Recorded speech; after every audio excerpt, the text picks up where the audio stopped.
Well, here we are, ladies and gentlemen. The newest episode of Beyond the Curtain Wrestling Podcast is on the air. And as you guys can see, once again, we're coming to you from another different location. I think that's 5 out of the first 6 episodes. There's been a different background. I don't do that on purpose, I promise you. If you watched last week's episode, you know that I had said that big changes were coming. And, the change is here.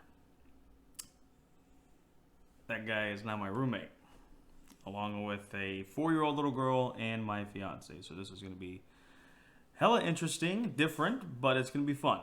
And now we've got, instead of doing it via Skype with 2 different computers, we've got just one. And we're here live and in person right beside each other. So, So, this is the host of Takin the Bump podcast, Sir Jimmy Jam, James Beatley. We just got done watching AEW DYNAMITE from tonight, 13th of May. This is going up on the 14th, of course. New episodes always get published a day after DYNAMITE. So, anyways, before we get started, a couple things we do need to run down real quickly. First of all, Beyond the Curtain Wrestling Podcast has now got a new mascot. Her name is BtheC. BtheC is our new mascot. She's looking at you. She's looking at me, making sure that we are doing no wrong and that we don't need her sisters or her cousins. We had tacos last night, so... Yeah. Sorry, Bess. Anyways, so if you like BtheC, give me a thumbs up. Give the video a thumbs up if you like BtheC. If you don't, screw you. There you go. Secondly... So it has come to our attention. So we are under the Outlaw Wrestling Network banner between Beyond the Curtain Wrestling Podcast, Takin the Bump Podcast, as well as the Unhinged Wrestling Podcast. And, one of the members of our Elite Squad has come under fire over the past couple of days, shall we say, you kind of know more of the story than I do. Why don't you tell me exactly what's going on? Well, a host of the Unhinged Wrestling Podcast really did go unhinged. You sure did. You sure did. Over Wrestling Twitter After Dark. This isn't AEW Dark. This is a different type of After Dark. I say it for Twitter after 10 o'clock for a reason. Evidently, it's a good thing I do. He has caught some heat, major heat. Not the MJF kind of heat. No, this is like... nuclear heat. This is bad heat. This is it's like Carolina Reapers type heat right here. Like Hulk Hogan turning heel heat right there. Fans throwing shit everywhere. We'd just like to say we are investigating this internally. We're going to get to the bottom of it, y'all. And Randall's comments are solely his comments, but nonetheless... it is part of the Unhinged Wrestling Podcast that he go unhinged, and that's what he did. But we will be looking over his comments, taking it seriously, and we will come out with a further statement regarding our, conclusion of the investigation. Not much to investigate because he said what he said. There's been comments and retweets about what he said, so if you guys have no idea what we're talking about, I'm sure it's still up on his page. You can definitely check it out at the Unhinged Wrestling Podcast Twitter page. But from here at the Outlaw Wrestling Network, we are each to our own opinions. So we don't have the same nucleus opinion as a group. They're the opinions of the sole proprietor. So that being said, we hope that in the future Randall does at least make somewhat reference to his comments, whether it's through this, a quick video, whether it's a podcast episode, audio or video, a... message that he types up, whatever the case may be. If he handwrites a letter via, the 1700s, whatever, telegraph that shit to the nearest post office or something. Either way, we apologize for that. And once again, all of our comments are to its own. So, there's that. On to bigger and better things, as maybe that was somebody going to Randall's house to find him after what he said. AEW Dynamite. Interesting episode we had tonight, I think. It wasn't a bad show. I thought it was a good show. second live show after taping for so many weeks due to COVID-19. Before we even get started with diving into the show, was it me or did it seem like a little noisy in the crowd tonight, huh? What was that about? I mentioned it if you went to the Taking the Bump Twitter page. I mentioned it. It sounded like they had a crowd there tonight at Daly's Place. And I don't know if the wrestlers themselves were just that loud or if they had other crew and family like hidden throughout the arena, or they take the WWE route and they pump noise through the acoustics. Whatever it did, it sounded like a live show, and I liked it. Regardless of how it went, they used it well, and it made it come alive tonight. Absolutely, it definitely was a welcoming sound to hear. Was more than just wrestlers cheering, clapping, and screaming, whatever the case they do. It actually legitimately sounded like there was a little bit of a crowd tonight, so that was something we haven't heard on a wrestling show or any sports show for that matter in weeks and months. So as we're slowly getting back to our lives, with UFC had their first pay-per-view last Saturday. They also had an event tonight also in Jacksonville. NASCAR starting up this Sunday without fans, of course, but we're slowly but surely starting to get back to somewhat of daily life. But at least on the East Coast. Yeah, it's very true. For you on the West Coast, I do feel very bad for you guys. Hopefully everybody just gets out, of this whole thing healthy and safe. That's the most important part. But so we kick off Dynamite with a promo from Jake the Snake Roberts and his wrestler didn't talk, but Murder Hawk monster Lance Archer, talking about how Jake used two different snakes on Brandy Rhodes. One was an actual snake, and the other one was him helping Brandy Rhodes. Yeah. And Jake does actually talk about Cody and Brandy as they prepare for Cody and Lance prepare for their match at Double or Nothing in a couple of weeks. Hard to believe that we're almost at the end of May and it's a week from Saturday. I thought it was actually a very good promo. It got personal. It got intense. Jake Roberts does what Jake Roberts does. Succeeded at it. So I thought it was good. What did you think of all this? The promo. Who got more heat, Randall or Jake the Snake Roberts? Maybe Jake saw Randall's comments and was like, "I'm not gonna have no 20-year-old man outdo me. Can't do that." It was a classic '90s promo, and yes, the comments were a little bit overboard. I did see on Twitter some of the, I guess you can say, more progressive side of the wrestling community kind of take offense to it. But he's a heel. He's the best, maybe of the last 20, 30 years of drawing that kind of reaction. Maybe outside of like Jericho or somebody else maybe, but I think it served its purpose. And yes, the comments were out there, but he's a heel. They're supposed to say outlandish things to get attention. You're not supposed to like be the good guy when you're the bad guy. So true. I didn't find much of an offense to the promo itself. It was fantastic. I think Cody coming in with his very nice F-150 with his tattoo logo on the front of the car. I think it was a solid segment, and it leads into Double or Nothing. They advance the story, and I'm sure with next week we get the face-to-face with Arn and Jake the Snake, and kind of wondering what's going to happen there. Yeah, I haven't seen Arn in a while, especially with all this going on with this pandemic. They're, of course, really focusing on the 60 and up group, and of course Arn is in that group, but so is Jake, and Jake's been out there the past 2 weeks, so it'll be interesting to see how Arn does next week. I think he can still deliver a hell of a promo. I think it's going to be a fun little battle between the two leading into Double or Nothing. Next week is the go-home show for Double or Nothing, so it's going to be interesting to see how all that transpires. So a good segment to start the show, I think.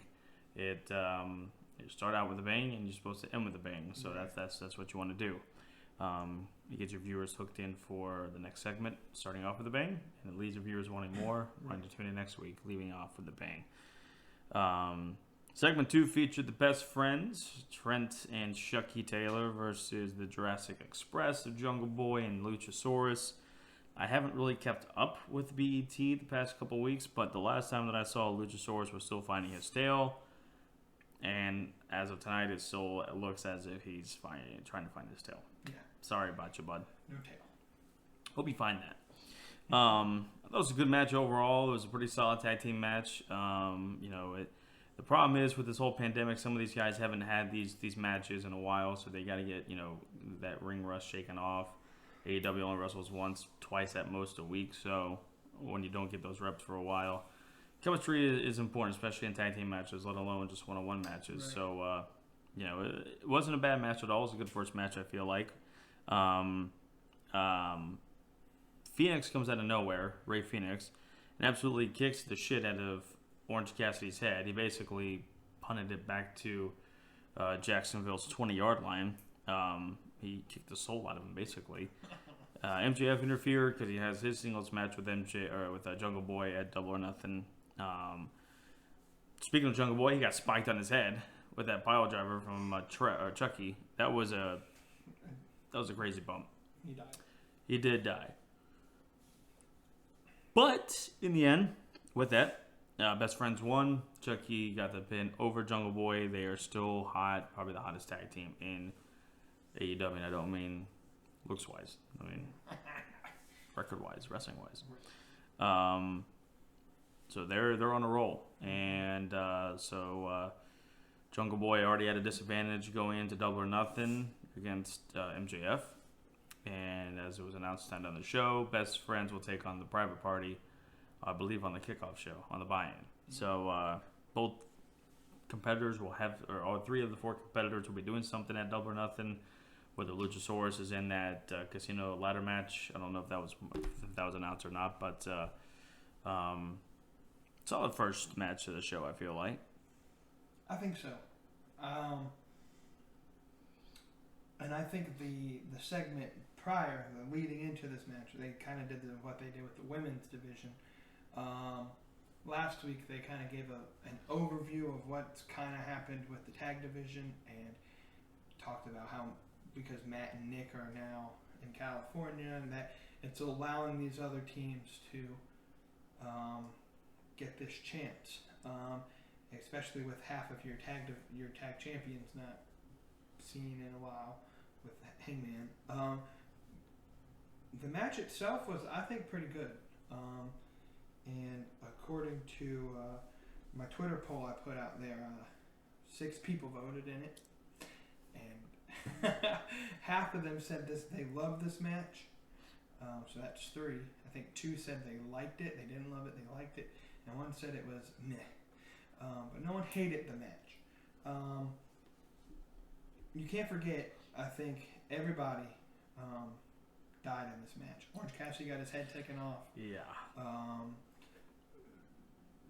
Jungle Boy died by the spike to the head, and then Wardlow picked up Marco Stunt and threw him into the barricade pretty hard. But Marco said he didn't hurt afterwards, so maybe. Keeping kayfabe alive, my friend. Way to go. But it's interesting to see this dynamic, and that we get the number 1 contender match on the buy-in. Maybe we get a tag match on the main card. They haven't really gone that far yet. So good to see best friends get a little bit of a push. Jurassic Express is still, I guess, looking for their tails. And cool to see Private Party back finally. So we're starting to see some of these tag teams that they were starting to have taken shape before the pandemic hit. Now they're reintroducing them, and we're not just getting these same tag team matches that we have had over the past couple of weeks.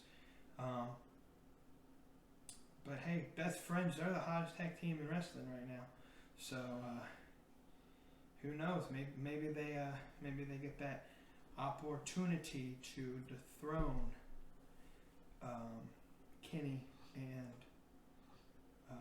Adam Page, whether it be at Double or Nothing in 2 weeks or sometime else down the line.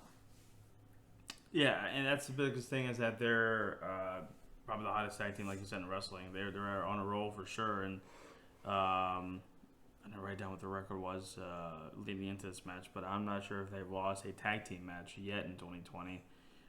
Singles competitors, both Chucky and Trent have lost matches, but as a tag team, I think they may have lost one, if two, matches altogether so far. So they are definitely on a roll for sure. And it'll be interesting to see what happens at Double or Nothing with that whole tag team division. I'm sure that tag team match between Private Party and Best Friends may lead to a number one contendership match, maybe for the titles at Double or Nothing or on a nearby episode of Dynamite. Either way, it'll be interesting to see. Speaking of, and like you said with the promo video of hyping up things that have happened in that division, AEW continues to do a great job with these promo vignettes. And speaking of those vignettes, last week we saw the women's division vignette, and leads to our second match on the card, which was the Fatal 4-Way, which was presumptively the number one contendership. They didn't really say it on the broadcast, and then after the match, they kind of mentioned that it was for the number one contendership. Penelope Ford, Hikaru Shida, Britt Baker, and Chris Statlander. I thought it was a pretty good match. With these Fatal 4-Ways, triple threat matches, it can be really, really, really sloppy, where you try to get everybody's moves in and try to look strong, and it just creates a big mess. There was some sloppiness to it for sure, but it wasn't horrible. I thought it was a good match. It seems like the women's segment, it's always segment 2 or 3. Right. They need to get more reps, in my opinion. Of course, that does mean more of the gals on Dark, more on Dynamite. But I think they need more segments on television in general in AEW, whether it is Dark, whether it is BTE, the Road 2 series, anything on social media, including Dynamite, whatever it may be. I think they just need more reps, more stuff, show more on TV. Statlander took a couple of crazy bumps in this match. She'd have got the win with the knee to Penelope Ford. She does face Nyla for the Women's Championship at Double or Nothing in a no disqualification Falls Count Anywhere match, I believe. One guy that I'm friends with on Facebook is going to crap all over that because it seems like every week AEW has a no DQ match, and he just he hates that. He's a wrestling traditionalist. Similar to a Jim Cornette type mindset. Right. But, hey, opinions are like assholes. Everybody's got it. So, overall, a decent match. The women just need more reps, man. That's all I can say about that. Shida will face Nyla Rose for the title at Double or Nothing, so that'll be interesting to see. She was number one contender for 13, 14 weeks straight. Deserves it. Deserves a title match, so it'll be interesting to see where she goes from here and how that match will happen at Double or Nothing. Right. Yeah, I agree. So Shida has been that number one contender for, I think, like you said, 13 or so weeks. So it's well deserved. I think, as you said, she's fighting Nyla. Quote of the night, guys. Nyla Rose comes in. Hikaru Shida knows pretty well. Knows fairly enough English to tell a pretty decent promo. Yeah, apparently I went back and I remember this. I was listening to a Jericho podcast that he did a couple weeks ago with Britt Baker, and she was praising the women's division, most of the women in the division, and was labeling some of the really hard workers, which most of them are. Right. And Shida was definitely on top of that list. She had been working she moved to Florida, so now she's a permanent U.S. citizen, and have been working hard at her, language barrier, trying to learn the English language, and, do interviews and podcasts and whatever else, and carry herself, as a multilingual person. And she definitely did that tonight and showed that she could actually do that. So that was cool. That was really cool to see. Cool to see. Yeah, and then Nyla comes up and says, found your kendo stick, bitch, and hit her on the head. And I think that was the quote of the night. Has to be. Probably quote of the week. I ain't gonna lie to you, that might be a t-shirt idea, knowing how Dana Massey does with her creations on AEW merchandise at Shop AEW. Yeah. But for the match itself, like you said, these fatal four-way matches, it's hard because you want every competitor in the match to have at least one part of the match be theirs and that they can show their moveset. And you have four really strong women who really each in of their own way deserve a chance at the title. Maybe with the exception of Penelope Ford, because she hasn't really worked as much as Statlander or Baker or whatnot, but she's getting there and becoming a permanent stable in this division. I think the right woman won this match, won the number one contendership. We saw Statlander get it at Revolution, so it would have been weird to see her get another opportunity over Shida. Baker, I think she deserves it, but it would just be weird to put two heels together in a championship match. Because somebody has to look like the good guy, and that's breaking both of their characters. And then, like I said, Ford, she's getting there, but I don't know if she's quite at that level that you can actually believe she could take on a top level competitor like Nyla Rose. But I'm excited for the women's title match. I'm excited for this division to see where it goes. I agree with you. They need more time, whether it be on Dynamite or on Dark. I think they had 2 women's matches on Dark last night. And especially if they're actually coming out with a second TV show for AEW, maybe put a little bit more of a focus on that show on the women's division, because they have a lot of talented women, and I think they'll debut more maybe if they do another women's casino battle royal like they did at is it All Out 2? I think they did it. It definitely did it at Double or Nothing last year. Right, but I think they also did do a battle royal for the women's at All Out. Right. So they have a lot of other women that they haven't really showcased yet that they're using, and the division has like super potential. It's just I feel like they're not using it yet to that potential. So just with extra work and extra TV time, I think it'll get there eventually. But it seems like their main focus for AEW right now is pushing that tag division, which I'm okay with. Would just love to see a little bit more of the women's division get the spotlight every now and again. Yeah, absolutely. And like you said, it'll be interesting to see what happens to the women's division after Double or Nothing, whether they get more of a spotlight on Dynamite, on Dark, especially with that second TV show coming out, which we don't know when it's going to happen, especially with this pandemic going on. I'm sure that it delayed quite a few things for everybody. But it'll be interesting to see what happens after that. Next up, right in the smack dab middle of the card, we've got Matt Hardy and Kenny Omega versus Proud and Powerful. Santana and Ortiz are the Inner Circle. Very solid tag team match. While I can't get annoyed at Santana with his little tongue gimmick thing, these guys are such good tag team wrestlers. They have such good chemistry. Good spots overall. The match flow I thought was really well. Hardy and Omega do get the win over the Proud and Powerful, the Inner Circle. I put something on Twitter and I said that they deserve a title match. I think that by the end of 2020 that Proud and Powerful should be the champions. I think that they can really carry the tag team division for AEW. I think they could have a lengthy run and a very meaningful run. So, hey, Tony Khan, if you're listening, by the end of this year, make it happen, bud. Sammy Guevara interfered in this match with his little neck brace. He tried to interfere by hitting Kenny with the chair. Died. In the process, he got twisted, faded, and basically came out of his skin and broke his neck more. Felt bad for the guy, but not really. Like I said, Hardy and Omega wins. hopefully Hangman's all right. It sucks not seeing him on the broadcast for so long. That just means when he does come back, hopefully it's with some fans. Right. He'll get a great pop.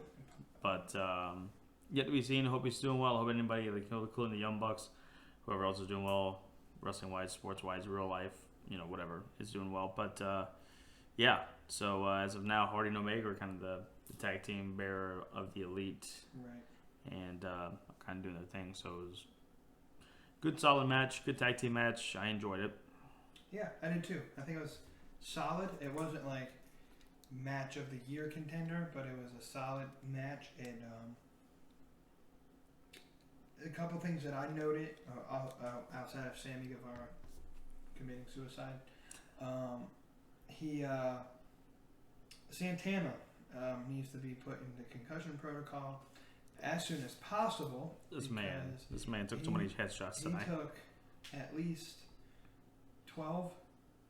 I didn't really count, but I lost count after about 4 or 5. Jesus. I think at least 12 headshots. And also, JR is at it again. I like to scroll through Twitter during AEW and see what things people like or dislike. And one thing they disliked was how JR is burying moves again. I think at this point of the segment, Shivani was saying some move, I don't remember what move it was exactly, was super effective, and JR said, has it ever won any matches? It was the back scratch to Omega, and Tony had said it was a pretty effective move, and JR basically blew it off and was like, has it won any matches? And Shivani's like, nope, and JR said, my point exactly. So it's like, damn, JR. I don't know if he buried the move, but they're saying he was. Some people were not quite thrilled with that part. Just shows some people have different tastes.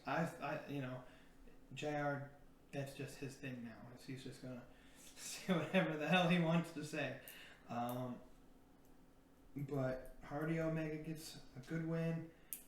I agree with you though. Bright and powerful. Santana Ortiz. Even back when they were LAX and Impact, they basically carried Impact's tag team division for a solid year and a Just half, about, 2 yeah. years. And now Impact's starting to get some tag teams, but the division's much weaker that they left. And I think Pride and Powerful have picked up the momentum they had there in AEW. And they definitely, if they don't get a title opportunity, it would kind of be a shame, because they are such a good tag team. They have that chemistry, and they've been together for probably most of their career. It would be cool, and I doubt it happens, if they bring Conan back to work with them, but who knows what happens with Conan sometimes.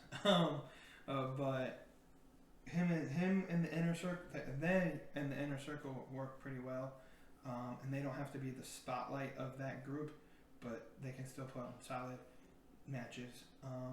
And like they say, we the best. True. I don't know if Conan would be okay. Maybe Chavo Guerrero, maybe something like that. I don't know. Vicky, oh boy.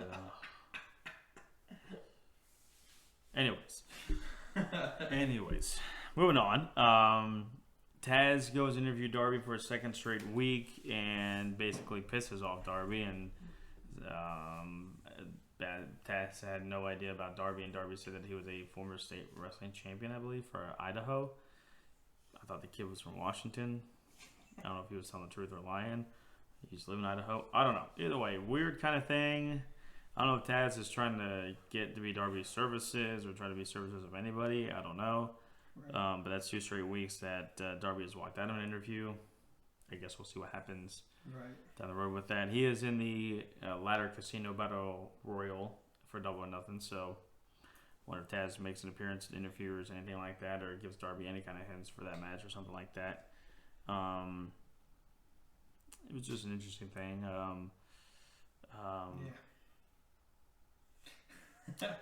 Don't know what else more to say about that, besides it was just kind of interesting. Yeah. Anything you want to add to that before we gonna? Well, I don't quite understand the whole purpose behind it. I guess Taz wants to be Darby's mentor, and Darby ain't going to take any services from anybody. kind of a weird thing. Taz does that thing every now and again where he analyzes somebody's finishing move or whatnot. So maybe that's what he's trying to like. Hey, I know how to help you not get caught in these finishing moves, or if that's his thing, I don't know. Just kind of weird. The whole thing in general. Maybe they'll explain it further down the line. I don't know. Yeah, I guess I'm interested to see what happens. I just hope Taz doesn't get into something too physical or confrontational. I love Taz; he's great, but you know, at the same time, hope nothing too rigorous comes out of it. We get to MJF versus Lee Johnson. Not much to say here. MJF first match in a little while. Good to see him back in the ring. He dominated the match, beat Lee Johnson. Not much more to say about that one, though. Yeah, in my notes I just put 4 words. MJF squashes Lee Johnson. That's all I put. Yeah. Lee Johnson now 0-6 in AEW competition. He's going to be competing with Peter Avalon and Brendan Cutler to see who's going to get their first career win in AEW soon here. Right. Put him in a triple threat match at Double or Nothing. That'd be interesting as hell. The toilet bowl winner. Mr. Irrelevant. Literally. Solid, I guess, squash match, if you want to say. MJF looks like he's ready to come back and take names and kick ass. And I still hope he ends up with Sean Spears' tag team partner. That'd be great. But I think he cut a promo too tonight on Jungle Boy after his match, and it seems like it's not leading in that direction. He's doing some single stuff right now. I don't know what's long-term plan, but the fan in me wants to see him and Sean Spears together as a tag team. But we'll see. That'd be cool. I think it should happen eventually. I think the fans can kind of see the chemistry they do have together. Would be awesome to see. So I think AEW needs to make it happen. Tony Khan, make it happen. Tony Khan. Come on, Tony. Next segment we get is Chris Jericho, Le Champion versus Pineapple Pete. Is it Shugdi? Yeah, Shugdi. Shugdi.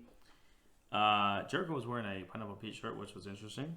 Pineapple Pete came out strong, man. He had offense. He was kicking Jericho's ass. Pound for pound. Bam, bam, bam, bam. Was running to the corner doing a couple of little European uppercut type things. Splashes. Doing all sorts of stuff. And then Jericho quickly turned his arm around to where it was the Judas Effect, which knocked out Pineapple Pete. And Jericho gets the win. It went from a surprising match to a squash very quickly.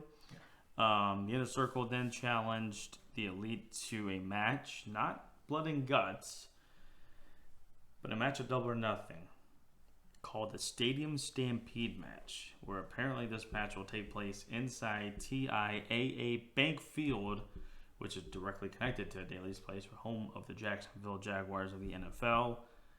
I don't even care what this match consists of. If it's a giant ass steel cage around the field, it's a big ass cage. It's 100 yards by like 20 yards or something, however long it is from side to side. I don't care. Whatever it is, I'm sold. Jericho did a pretty good promo tonight on that. Vanguard 1 made an appearance, gave Jericho his shirt back, and then Jericho had mentioned that the Inner Circle had a 6th member and was wondering where the Elite 6th member was, and then he proceeded to say that his 6th member was Floyd, the baseball bat, beat the holy hell and crushed Vanguard 1. Matt Hardy came out and was very devastated that Vanguard won. Which he wore this shirt tonight, by the way, so there you go. Matt was very devastated. I don't blame him. I don't either. I hope that there's another Vanguard 1 waiting in the wings. Maybe Vanguard 1. 1.1. 1.2, 1 point something. Senor Benjamin needs to bring him back. There you go. Bring Senor Benjamin back. Call it Vanguard Benjamin. Vanguard Benjamin. Senor Vanguard Benjamin. Something like that. Jericho briefly mentioned the 6-on-6 thing, and it got me wondering if there's actually going to be a 6-on-6 match. I'm like, well, who's actually the 6th member of Inner Circle? It's nobody. I was like, oh, well, if it is, who would be the 6th member of the Inner Circle? Who would be the 6th member of the Elite? And then I stopped there because I got myself too excited. Who would be on who would be on the Elite, right? Who would be on the Elite? Gee. With all the rumors and speculations going around the past 2 days, and Jericho came out with a metal baseball bat, it doesn't give you any slightest hint, does it? I'm very salty because that's my favorite wrestler of all time, and anytime somebody mentions him or there's any kind of speculation or rumor that he's appearing somewhere, I get excited. I shouldn't. He's 60-something years old. That's my man. That's my dude. That's my man. I grew up with him. That's just my favorite wrestler, so I get excited still. But I'm not putting the cart in front of the horse because that ain't happening. If it happens, I will record, or somebody's going to record me screaming like a girl. Anyways. What you thought of overall about this whole segment? Don't have a fruit as your first name. Especially tonight. Orange Cassidy was beat to a pulp. And all it took was one Judas effect sliced through Pineapple Pete. Dang, the match started, the bell rang, and Pineapple Pete got all of this momentum, and I was like, oh goodness, let's do it. He got pyro as part of his entrance, which usually enhancement talent don't get pyro. He had his own little like promo segment at the beginning of the show. They were hyping him up, man. And then he died in one move. But it shows how good the Judas effect is, though. But still. Yeah. I solid match. I think the match itself wasn't the main purpose for the segment. It's just Jericho now had transitioned from his Pineapple Pete thing to let's focus on the Stadium Stampede. And hopefully this Stadium Stampede match leads into like maybe a rubber match down the road, which would be Bloody Guts. You would think. And other than that, I'm kind of intrigued to see what this match is. I'm kind of like you. It could be like a Vanguard 1 on a pole match, and I'd still watch it. I don't know if I would like it, but seen way too many of those. Oh, yep. Yeah, you mentioned this idea while we were watching it. I thought it was funny as hell, and it should happen. Orange Cassidy and Pineapple Pete need to have a match, like a Fruit of the Foot or Fruit of the Loom on a pole match, where the only flavors are orange and pineapple. Oddly enough, that's two of my favorite juices inside my favorite cocktails. So, I mean, there you go. Yes. Yeah, I'm interested to see what happens after Double or Nothing, after the Stadium. I can't wait to see whatever it may. It could be stupid, it could be great. I just can't wait to see it. AEW definitely gets me intrigued and gets me to wanting to watch it. So, whatever the case may be, whatever the fallout comes from it, whether later in the summer or later in the year we get to a Blood and Guts match, when there's more of a crowd in there, I don't know, we'll see. We get to our main event of the night. Christopher Daniels, Fallen Angel, member of SCU versus the Exalted One, Brody Lee of the Dark Order. Brody Lee comes out with Jon Moxley's AEW World Title and gets announced as the self-proclaimed AEW Champion, Mr. Brody Lee. Old heel tactic. I like it. It works most of the time. It was a decent match between Daniels and Brody Lee. Nothing too flashy. Just the old, kind of the big guy ground and pounds the smaller dude. The smaller dude gets a comeback, tries to use his aerial, his flying assault to lower the gravity force, I guess, the center of gravity for the big man, but ends up losing. Brody Lee, of course, wins, stays undefeated. Mox then shows up, and then the followers ran out to greet him. He beat up every one of the followers except for Preston Vance, who left with Brody Lee with the world title. Then Mox cut a promo at the very end of the show saying that at Double or Nothing, he'll end Brody Lee's career before it began. He's going to come after him. He's already the AEW World Champion, but he wants to take back his property and basically end Brody Lee's career in AEW. Strong words. Mox is that loose cannon that I love. You never know what the hell he's going to say, what he's going to do, but it's always fun to watch him, I think. And possession is 9/10 of the law, and now Brody Lee has a championship belt, so Jon Moxley needs to get it back. Yes, and Double or Nothing, we're going to see what's going to happen. He's promised us some violent, hardcore things to come at Double or Nothing to Brody Lee, so we'll see what happens. It was a pretty decent end to the show. It was a decent match overall, not great, not horrible, not flashy, just a straight up Dave versus Goliath, big man versus little man type match. Mox got a pretty good promo, and it's just set up a good result for what the main event will be at Double or Nothing, I would assume, for the world title. And yeah. Yeah, I think this is another one of those matches. Granted, main event, but I don't think that really plays a big part here. Where the event after the match meant more than the match itself. So Brody Lee gets by Christopher Daniels. Again, yeah, nothing flashy, but I think it was a solid match to get the point across that Brody Lee is a force to be reckoned with. Preston Vance is a force to be reckoned with. Which is why I dropped Stu Grayson for him on my AEW fantasy team. Yes.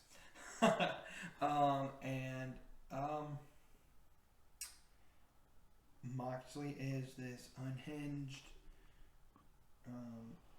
lunatic, I guess, if you want to steal his old WWE catchphrase, that will just go out and do whatever he wants to do, and he's just going to take names. He doesn't care if you're a heel or a face. If you have something that he wants, he's just going to take you down regardless. And I like that version of Moxley. I think this match at Double or Nothing is going to be a hell of a fight. I think we'll see. I'm still debating whether or not who I'm pulling for, because I still feel strongly that you can't end Brody Lee's win streak this early, but you can't kill off Moxley either. So it's tough to see who wins, who loses. Either way, somebody's losing something, and their momentum probably gets halted a little bit. But it'll be a good match. I think something we forgot to mention a little bit before the main event, it was announced that Mr. Mike Tyson is going to present either Cody or Lance Archer with the TNT belt. Which puts an end to a huge rumor that's been going around. Does it put it to bed? No, because they gave us a little cliffhanger of a 6-on-6, which it could be true, could not be true, but it still leaves us on a, what do you mean it's 6-on-6? We haven't heard about this. What's going to happen? Whatever. Like I said, if the dude shows up at Double or Nothing, I'm going to screw my girl. That's all I can say about that. And I have no problem admitting that right here, right now.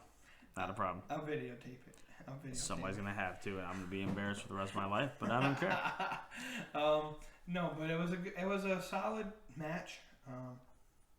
Christopher Daniels, you can tell the wear and tear of his long career. He's getting close to the end. So I doubt you'll see a lot of him in the ring. He had a pretty good match with Brody, and I think that kind of puts an end to the Dark Order and SCU for now. They've been having their thing on and off for the past couple months, and now Brody Lee can focus solely on actually becoming AEW champion, and with the group of followers, or whatever they call them now, the Creepers, I think is what they originally called them. With that group looking actually pretty strong now, with Preston Vance and some of the other guys that they have. Maybe Brody gets a win. I don't know. I like it because you can't really predict it, and that's what I like to see. I'm excited for Double or Nothing. Can't wait to see the take-home show next week. Absolutely, and that's the best part about it, is the unpredictability and stuff. That you don't know exactly who's going to win. You have an idea, but you don't know. That's the best part about it. Like you mentioned, the go-home show is next week for Double or Nothing, but for tonight, kind of did it. We've been doing it, so let's continue to do it. Thumbs up, thumbs middle, thumbs down. What do you grade Dynamite? I'll go... well, this is tough, because I don't want to degrade AEW. It's a good show. I'm going to go thumbs middle. I'm a solid thumb, slightly up, but not exactly all the way up, not exactly middle. It's that 3/4 of a tank full right there. It was a good show, don't get me wrong, but it wasn't like I feel like last week's episode was better than this week's episode. Yeah. Still a good show. It was. I mean, we watched Monday Night Raw for the first time in 6 months. It was so much better than Raw. Well, that was a chore and a half. Mm-hmm. It was a test to make sure I could stay awake the whole time, and that was hard as hell. Like, it was better than Monday Night Raw, which I know isn't hard to say about anything, but given the standard of what we had come to expect from an AEW show, it didn't quite hit the mark of some of their best shows. It was a middle of the pack show. Every week doesn't have to be like a spectacular ending or super memorable moments, and I think it filled its place in the timeline of the events that need to happen. There were some great storylines being progressed. There were some matches that I really enjoyed. The 4-way women's match and any Omega match, I enjoy it just because Kenny's in the match. Sure. But it wasn't the most well put together show. Hopefully with their take home show next week they'll bounce back a little bit. But overall, it's not the worst show they've had. Yeah, I agree with that. Progressed both the storylines pretty well. Got more of the Double or Nothing card, set in stone. Advanced some of the storylines. Doesn't have to be the most, spectacular show every single week and have memorable moments throughout the whole show. And it was just like, oh my God, I can't get my eyes off of it. Still a very good show. I definitely prefer this over any product right now. And some people are gonna be like, you haven't watched this, you need to watch that, whatever. My opinion. I think it was definitely a middle of the pack card, but it wasn't bad. It was good. It got what it needed to be done, and some of the things that weren't so good, they weren't very long, and it just was what it was. On the old Twitter machine, on the Twitter ski, I put out that poll. What did you guys and gals think of Dynamite tonight? I put the answers that enjoyed it, didn't enjoy it, didn't even watch it, or watched NXT. And 9% of you didn't watch it, 9% of you watched NXT, but 82% of you guys said you enjoyed it, which is awesome. Not one person said they didn't enjoy it. It's good to see. I like that. Thank you guys so much for participating in that poll. Of course, every week we do the live tweet during the show of Dynamite. We record right after and put up the shows at around 1 p.m. Thursday afternoons. I always put up a poll every Dynamite afterwards to get you guys engaged on that and see what you guys thought about that. So appreciate your input on that. Thank you guys in general for the following. Mm-hmm. Over 460 guys and gals that are following us now on the Twitter page. Thank you. Cannot thank you guys enough for, even if it's just a simple follow and you don't even interact or send me a DM, whatever the case may be. It's always cool to get more people to follow you, wrestling fans, non-wrestling fans, whatever the case may be. So appreciate you guys on that. Yes. Any other final thoughts maybe before we kind of wrap up for the night? Not really. I need your expertise on getting followers on my page, man. You're growing exponentially every week, and I'm kind of just like inching along here. It's without paying for it too. I don't pay anything to get mass followers or anything like that. I just follow a lot of people and like their stuff, retweet some of their stuff, and they just follow me back. That's really the only thing I can say. Speaking of Twitter, though, let's just get into the social plugs. Why don't we? You can follow my podcast, the Takin the Bump podcast, on Facebook, facebook.com/TheB podcast. On Twitter, you can just search @TheB podcast. And buy my merch. I ain't wearing it this week. I decided to rep the 2018 Stanley Cup champion Washington Capitals. But ProWrestlingTees.com/TheB podcast. I haven't put out an episode on my own channel for a couple weeks now. School, the move, all of this stuff kind of hampering my ability to do this and another show every week. But I promise, guys, school's over now. The move is over now. more content's on its way. So at least for this summer, school's out. Yeah, go ahead and follow us. Follow the podcast as well on Anchor or Spotify. I think it should be on iTunes. I know I checked a couple weeks ago and it wasn't on there, so I had to get in touch with Anchor on why the hell they took it down. So I think they got it back up, but I'm not 100% sure on that. But if you follow it on Anchor or Spotify, it'll be there. And if you subscribe, you'll get alerts when I post a new episode. So please subscribe to the podcast and all the social media pages and the YouTube page that I've created, but nothing's on it yet because my new segment with this man right here is going to be put up hopefully pretty soon once we get all settled in, where we dive through the Vince Russo era of WCW. We got to get some of that stuff kind of planned out, but that content will be coming up pretty soon too. Interesting stuff, and interesting times for sure indeed as we truck along here and we can start to get settled like you said.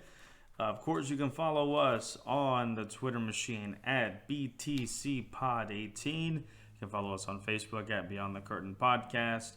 Also got a Pro Wrestling Tees store, prowrestlingtees.com/Beyond the Curtain Wrestling Podcast. And of course, we got the YouTube channel, guys. This will be episode 6. We're already 6 episodes deep into this. This is fun. This is enjoying. I hope you guys are enjoying as much as I am. They're not too terribly long of episodes, so it's not something that in the past where we've done 1.5 hour long shows, 2 hour long shows. Way too long. These are not short and simple, but they're a lot shorter in length as far as what we've usually done. So I'm good about that. That's awesome. Can't promise you that'll be that every show, but just about every single one of these episodes have been under an hour, which is great. That's what I know you guys have clamored for and said you would like to have it under an hour, but over 30 minutes. So it's a nice little mixture there we've got. So follow the YouTube channel. Of course, we're growing that as well. We need to get that up and running at Beyond the Curtain Wrestling Podcast on YouTube. Like our video, subscribe to the channel, turn on that notification bell so you get alerted every single time there's a new episode uploaded. I'm going to try to get some more content up for you guys, kind of, get some plans in motion to get more content just besides reviews every week. Comment every little thing on the social media things of what you like, what you don't like, what you would like to see. If you want us to kill ourselves, it's really dark, but I like feedback. Whatever the feedback is, give it to me. I'd much rather have some feedback than none. Negative or positive. Of course, positivity is always the best way, though. But other than that, guys, hope you guys are enjoying your morning, afternoon, evening, work life, school life, COVID-19 life. We're all going through that. BtheC's going through that. Let me know how you guys like BtheC. BtheC might be a new prominent feature on the show. BtheC might get, endorsements. Who knows? Right. Who knows? The right people see this. They're going to be wanting to get BtheC instead of us. That's going to be a little scary. But anyways, hope you guys enjoyed this episode. Let me know what you guys thought. And, hopefully we can get the audio portion of Beyond the Curtain. Get that going a little bit. Been a little bit lagging on that as well. But with this move happening and it's now over with, we're getting more and more settled each and every day. So we're trucking along, guys. We're trucking along. So, before we let you go, of course, even though we do cover AEW, congratulations is out for the man. Becky Lynch announced her pregnancy on Raw. So congratulations to her and Seth Rollins on becoming newborn parents by the end of this year. So hopefully hope for a very happy and healthy pregnancy run for you, Becky, and hopefully we'll see you back soon because she is one of the best parts of that company is her for sure. But yeah, guys, so stay safe, stay healthy. We're not practicing social distancing, so sorry, but don't do as we do as we say. And what we say is practice social distancing. We're going to beat this thing. Some things are slowly reopening, and each and every week it seems like more and more things are reopening. It's just, hopefully we got to get past this little curve here and try to contain what we can and just do our part and do the best we can.